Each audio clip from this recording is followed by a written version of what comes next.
Sir Bill Cash put Soubry in her place during heated Brexit clash in the Commons. MPs were discussing the potential of Britain remaining attached to the European Union by remaining members of the European Economic Area.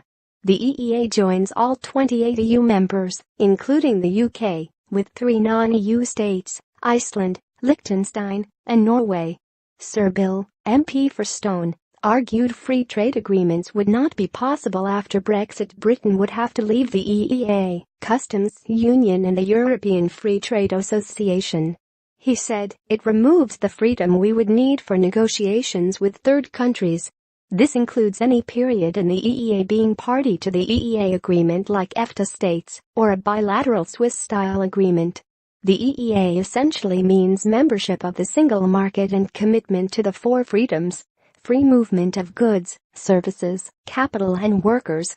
Sir Bill added Britain would fail to be a credible partner in future trade negotiations if the country remained attached to the EU in such a way.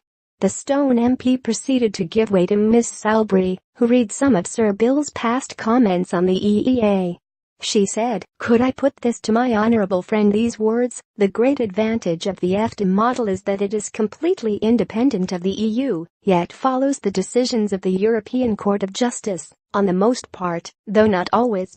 That is important. I'm glad my right honourable friend for Loughborough noticed that, because not many people have. I just wondered, because those are the very words of my honourable friend, which he said is recorded in Hansard in July." Sir Bill fired back, declaring the argument had moved on. "The reality is that the mandate of the British people is clear," he said. "We have already passed the Article 50 Act by 499 in this House to 110, or there and thereabout, and, furthermore, the decision that was taken on the repeal bill itself was passed by a majority. And, therefore we do repeal the European Communities Act of 1972. This is the will of this House, and that is what I stand on. The reality is these proposals, to put us into the EEA would effectively be contrary to the mandate of the British people.